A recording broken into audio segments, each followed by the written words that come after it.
Ni hao, bonjour, annyeonghaseyo yorogun.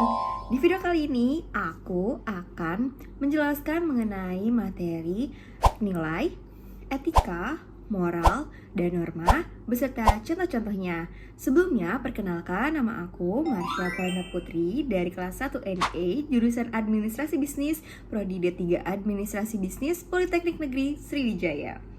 And I hope you enjoy my video. Let's get started. Kita masuk ke materi yang pertama. Materi pertama adalah mengenai nilai. Nilai itu apa sih? Nilai itu adalah sesuatu yang dianggap penting, baik, juga berharga bagi segelintir masyarakat maupun individu. Nah, nilai itu seperti kompas di hidup kita, guys. Kenapa gitu sih? Ya karena nilai itu dapat menentukan mana yang baik dan juga mana yang buruk untuk diri kita. Nilai itu dibagi menjadi 3 jenis, yaitu nilai moral, nilai religius, serta nilai sosial. Kita kupas satu-satu dari nilai moral. Nilai moral itu dimana kita dapat membedakan sesuatu yang baik maupun yang buruk. Contohnya apa sih? Contohnya itu ada kejujuran, juga ada bertanggung jawab, serta adil.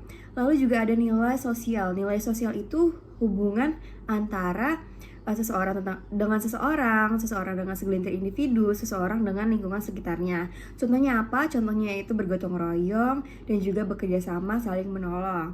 Selanjutnya adalah nilai religius. Nilai religius itu berhubungan antara atau berasal dari ajaran agama yang dianutnya.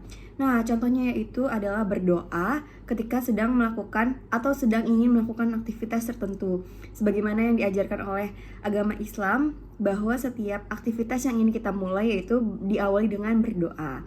Selanjutnya juga ada beribadah dan juga ada saling menghargai antara suku maupun agama yang dianut oleh masyarakat ataupun lingkungan sekitar kita. Dengan kata lain, nilai adalah bagaimana seseorang dapat menentukan bagaimana cara ia bersikap dan bagaimana cara ia menentukan mana yang baik dan juga mana yang buruk untuk kehidupannya. Selanjutnya adalah ciri-ciri nilai. Yang pertama adalah dia bersifat abstrak. Nilai itu tidak bisa kita lihat, tapi bisa kita rasakan melalui perasaan atau perilaku. Nah, yang kedua adalah dipegang untuk menjadi pedoman dalam kehidupan ketika kita akan bertindak sesuatu. Nah, kesimpulannya adalah nilai itu adalah akar dari perilaku kita. Nilai itu berbeda-beda karena nilai-nilai yang kita pegang itu juga berbeda-beda. Selanjutnya kita masuk ke moral. Moral merupakan sebuah aturan tentang baik dan buruk yang berasal dari nilai serta dianut oleh sekelompok masyarakat. Kalau nilai tadi adalah berupa konsep, nah moral ini adalah bentuk tindakan nyatanya. Apa sih contoh-contoh moral itu? Yang pertama adalah kita menolong sesama orang atau menolong sesama masyarakat, sesama teman kita, menolong sesama lingkungan sekitar kita. Nah, terus juga kita menghormati orang yang lebih tua dan menghargai orang yang lebih muda dari kita, serta kita tidak mengambil apa yang bukan milik kita. Ada juga perbedaan dari moral dan juga nilai. Kalau nilai itu konsep dalam pikiran, contohnya yaitu berperilaku jujur itu baik. Nah, kalau misalkan si moral ini dia itu tindakan nyatanya dari si nilai. Contohnya kita mengatakan sesuatu yang sejujurnya meskipun itu sulit. Jadi, kalau ada seseorang yang berperilaku baik, berarti dia sedang menjalankan moral sesuai dengan nilai yang ia pegang. Pembahasan selanjutnya adalah norma. Norma merupakan aturan yang dibuat untuk mengatur manusia agar sesuai dengan nilai dan juga moral dalam bermasyarakat. Nah, norma itu biasanya lebih jelas dan rinci. Norma itu juga punya sanksinya, guys. Norma juga dibagi menjadi 4 jenis, yaitu yang pertama norma agama, norma hukum, norma kesopanan, dan juga norma kesusilaan. Nah, pembahasan tentang jenis-jenis norma, yaitu kita akan membahas pertama norma agama. Norma agama itu sama seperti nilai religius, yaitu dia bersumber dari ajaran agama yang dianutnya. Contohnya adalah kita wajib beribadah sesuai dengan ajaran yang kita anut.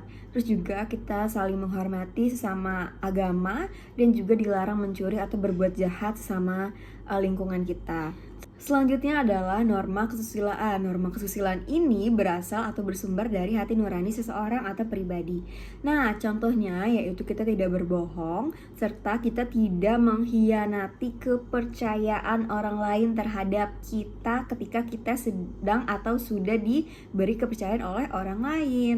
Selanjutnya adalah norma hukum. Nah, norma hukum ini merupakan aturan yang dibuat oleh pemerintah atau negara dan mempunyai sanksi yang jelas. Norma hukum itu contohnya seperti kita taat membayar pajak, memakai perlengkapan atau atribut lengkap ketika kita ingin berkendara, terus juga tidak merusak fasilitas umum yang dibuat oleh pemerintah atau negara. Nah, peran norma dalam bermasyarakat yaitu mengurangi konflik, menjaga kedamaian, dan menjaga rasa aman. Terus juga ada perbedaan dari moral dan juga norma. Kalau moral itu bersifat pribadi dan tidak ada sanksi tegas, kalau norma itu aturan yang jelas dan sudah ada sanksi yang dibuat, terutama dalam norma hukum. Selanjutnya adalah pembahasan tentang etika. Etika merupakan sebuah ilmu yang membahas tentang baik dan buruk serta bagaimana seharusnya manusia itu bertindak. Etika dibagi menjadi dua jenis juga, yaitu etika umum dan etika khusus. Etika umum adalah prinsip moral secara universal, contohnya kejujuran, keadilan, dan juga tanggung jawab. Kalau etika khusus itu dimana etika atau perilaku yang diemban secara khusus. Contohnya adalah etika profesi, etika guru, etika jurnalistik, dan sebagainya. Contoh-contoh dari penerapan etika dalam kehidupan. Yang pertama adalah dokter selalu menjaga kerahasiaan pasiennya, wartawan tidak menyebarkan berita hoax atau berita bohong, serta mahasiswa tidak melakukan plagiarisme. Perbedaan norma dan juga etika. Kalau norma itu adalah aturan yang harus dipatuhi, maka etika adalah kajian ilmiah tentang baik dan buruk. Pembahasan terakhir adalah mengenai hubungan antara nilai, etika, norma, dan juga moral. Keempat poin ini itu saling berkaitan karena dapat membentuk perilaku seorang dalam bermasyarakat dan menjadi warga negara Indonesia yang baik. Bu, hari ini Arkan mau ke masjid. Arkan mau ngaji ya. Baik Lana, jangan lupa bawa Al-Quran ya. Contoh penerapan norma dalam percakapan Arkan dan ibunya termasuk ke dalam norma agama. Hal ini dikarenakan Arkan melaksanakan ibadah salat subuh kemudian mengaji sesuai dengan ajaran agama Islam. Selamat pagi, Pak. Bapak mau kemana? Ada Isa. Bapak mau ke kantor desa, nak. Ada rapat penting. Oh, ke kantor desa, Pak. Hati-hati di jalan ya, Pak. Terima kasih ya, Isa. Kamu juga hati-hati di jalan ya. Baik, Pak. Pada percakapan tadi, Aisyah mengucapkan salam dan menyapa Pak Agung dengan hormat. Perilaku Aisyah termasuk ke dalam penerapan norma kesopanan. Bu Sari hebat, selalu jujur. Terima kasih ya, Bu. Sama-sama, Arkan. Kejujuran itu memang penting. Contoh penerapan norma kesusilaan dari percakapan tadi adalah sikap Busari yang selalu jujur dalam berdagang. Pak Agung, kenapa ya kalau mau naik bis harus nunggu dulu di halte? Supaya lebih aman, Pak Budi. Selain itu, demi menjaga ketertiban umum. Bayangkan, kalau semua orang seenaknya naik turun bis di mana saja, pasti macet dan rawan kecelakaan. Tertib menunggu bis di halte merupakan contoh penerapan norma hukum. Dari berbagai kejadian yang sudah kita saksikan tadi, kejadian tersebut menggambarkan berbagai norma. Ada norma agama, hukum, kesusilaan, dan norma kesopanan. Pernahkah Anda bertanya-tanya apa perbedaan sebenarnya antara moral dan etika? Apakah ada perbedaan? Dalam video ini, kita akan membahas konsep-konsep ini dengan cepat. Apa itu moral? Moral mengacu pada prinsip-prinsip panduan yang membentuk gagasan seseorang tentang benar dan salah. Moral seringkali dipengaruhi oleh lingkungan, budaya, dan yang terpenting, sistem kepercayaan kita. Moral memberikan dasar bagi sistem etika yang mendorong keinginan kita untuk menjadi baik. Sekarang di sisi lain dari koin yang sama, apa itu etika? Etika adalah aturan dan tindakan khusus yang menentukan perilaku apa yang dapat diterima dalam kelompok atau lingkungan tertentu. Tidak seperti moral, yang lebih tentang kepercayaan pribadi, etika adalah pedoman praktis yang dirancang untuk memastikan bahwa setiap orang dalam lingkungan atau komunitas tertentu mengikuti seperangkat aturan yang konsisten. Jadi, apa perbedaan utamanya? Moral adalah tentang prinsip-prinsip panduan pribadi, sedangkan etika adalah tentang aturan perilaku praktis. Orang yang bermoral bertujuan untuk melakukan hal yang benar berdasarkan kepercayaan mereka. Sedangkan kode etik adalah seperangkat aturan yang diharapkan diikuti oleh orang-orang dalam profesi atau kelompok tertentu terlepas dari tumpang tindih dan konflik kepercayaan pribadi. Penting untuk dicatat bahwa apa yang etis tidak selalu berarti moral dan sebaliknya. Misalnya, dalam mafia, kode alerta atau diam dianggap etis dalam organisasi tetapi dipertanyakan secara moral karena melindungi penjahat dari keadilan. Sebaliknya, seorang pengacara yang mengungkapkan kesalahan kliennya mungkin bertindak secara moral untuk memastikan keadilan tetapi melanggar aturan etika hak istimewa pengacara klien. Sederhananya, pikirkan kode etik untuk profesi tertentu seperti untuk dokter dan pengacara versus paradigma moral agama.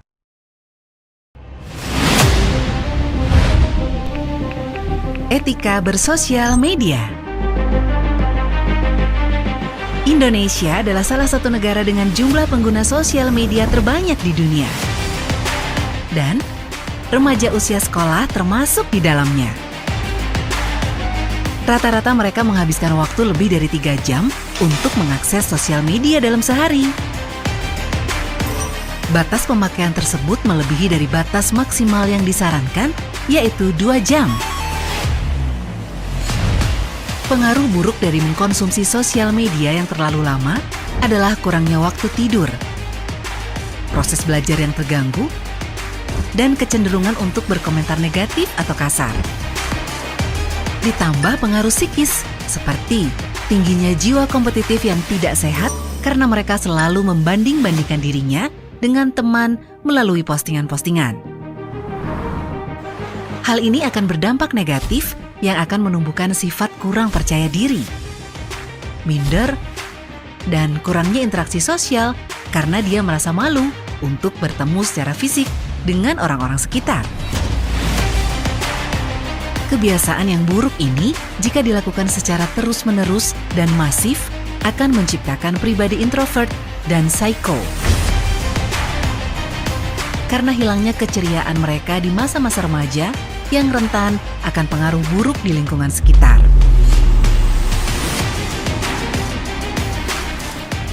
Keberadaan sosial media seperti dua sisi mata pisau. Jika digunakan dengan baik, akan sangat membantu. Tetapi jika digunakan sebaliknya, akan menjebak remaja tersebut dalam depresi berkepanjangan. Jika digunakan secara bijak, sosial media akan menjadi ruang untuk mengekspresikan pendapat, ide, dukungan, dan pembentukan komunitas-komunitas yang dapat memberikan informasi positif yang membantu dalam proses belajar. Tujuan positif ini dapat terwujud ketika kita bisa menerapkan etika-etika sebagai berikut. Berkomunikasi secara jujur dan terbuka. Share informasi yang berguna dan bermanfaat bagi orang lain. Bangun hubungan yang baik supaya mendapat kepercayaan dalam bersosial media. Kampanye di sekolah tentang etika bersosial media ini sangat penting, guna menjauhkan dari informasi negatif dan fokus kepada informasi penting yang bermanfaat saja. Mendiskusikan informasi sosial media di sekolah dengan para guru atau dengan siswa lainnya tentang penggunaan informasi tersebut. Perlunya dukungan kepada siswa, baik melalui guru, grup siswa, atau siswa dengan siswa, dapat membantu siswa yang terdampak. Melalui mediasi ini, guru dapat memonitor secara berkala, melakukan evaluasi, dan perbaikan lebih lanjut. Gerakan ini akan memupuk jiwa siswa agar selalu berpikir positif dan menjauhkan mereka dari komentar kasar dan perilaku buruk lainnya. Media sosial memberikan kebebasan bagi para penggunanya, tapi bukan berarti bebas dalam beretika. Berbagi dan berkomunikasi via sosial media bukan berkompetisi. Nah, itu dia penjelasan singkat mengenai nilai, etika, norma, dan moral yang dapat saya sampaikan. Semoga dengan adanya video ini kita semua dapat menerapkan 4 poin penting dalam kehidupan bermasyarakat. Kurang lebihnya mohon dimaafkan. Wassalamualaikum warahmatullahi wabarakatuh. Goodbye.